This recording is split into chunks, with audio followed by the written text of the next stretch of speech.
On parlera d'Elvis Presley avec Amanda Lear qui lui consacre un nouvel album comme un retour aux origines pour cette chanteuse qui a commencé sa carrière avec un titre du King. Mais alors, quel rapport entre Elvis Presley et Amanda Lear ? Eh bien, une admiration totale de la part de notre chanteuse et désormais actrice. Et ça commence même en 1975 avec le premier titre d'Amanda Lear, une reprise de Trouble. Elle avait quand même bien choisi son titre. Presque 40 ans plus tard, elle remet ça avec un album hommage au King. Stéphanie Cabre et Mathieu Préau révisent ce classique du rock and roll. Amanda Lear, le déhanché, elle connaît. Le décor est glitter, les robes sont divines. Amanda Lear reprend Elvis Presley, Suspicious Minds, ici la version Amanda. Ici la version Elvis qui date de 1969.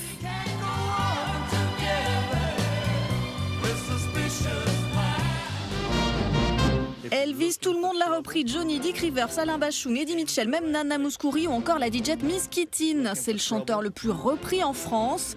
Amanda, ce n'est pas la première fois. En 1975 déjà, elle avait repris Trouble. Si tu cherches la bagarre, t'es juste à la bonne place. Hop, make-up, lissage de franges. Pourquoi cette passion pour Elvis, Amanda ?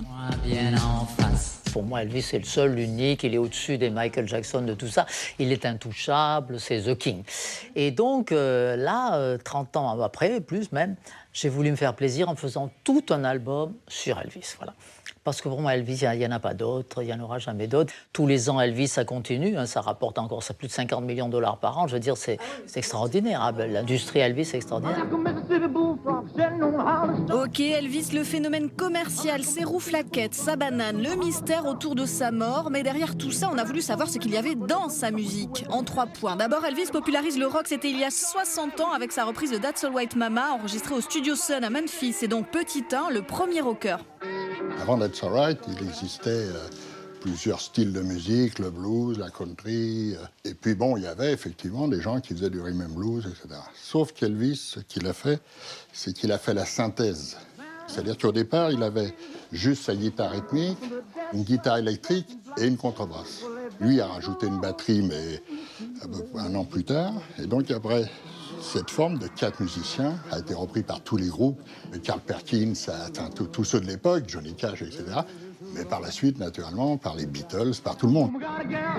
Elvis révolutionne la musique, Elvis le Messie, Elvis le King qui ouvre la voix, mais jamais sans sa voix. Petit 2, la voix d'Elvis était-elle vraiment un don du ciel ? Un bol choup-cup, vous savez, il avait ce trémolo dans la voix. Un bol choup-cup. Il a une voix très masculine, très virile, mais avec une douceur. Il arrive à faire beaucoup plus que Sinatra. Tout ça, il a une douceur formidable. Il chantait beaucoup, il chantait sans arrêt, mais il ne l'a pas travaillé au sens où il n'est pas allé à des cours. Si vous écoutez jusqu'à la fin certains enregistrements, vous dites, mais attends, où il va s'arrêter, quoi. Il a tout chanté, il a aussi bien chanté des airs de bel canto. Voilà. Et c'est pour ça qu'on a des richesses d'enregistrement aujourd'hui qui nous parviennent encore. Parce que tout est enregistré, et il a enregistré d'une traite. Et petit 3, Elvis, c'est le rythme, surnommé aussi le pelvis. Il invente une nouvelle façon de bouger comme ça.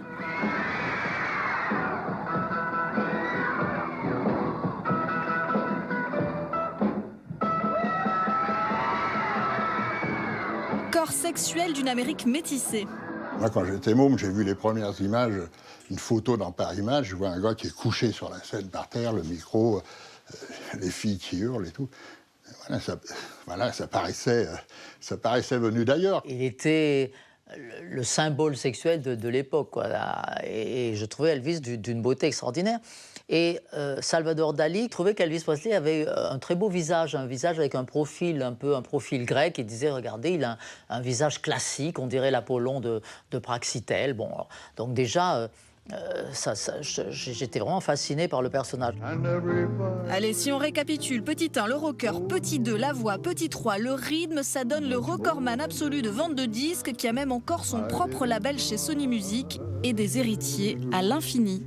Il est toujours le premier de toutes les statistiques et de très loin.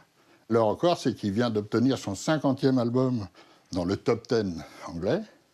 Ça fait de lui le seul artiste en Angleterre qui a placé 50 albums. 50, c'est énorme. Vous imaginez quand même un gars qui est mort depuis 38 ans. Dans les dernières semaines, on a dû avoir 5-6 ouvrages de 350-500 pages.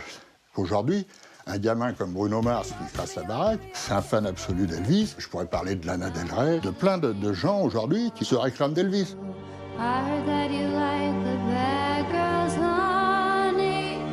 Is that true? Après ce dialogue Amanda Lear, Elvis Presley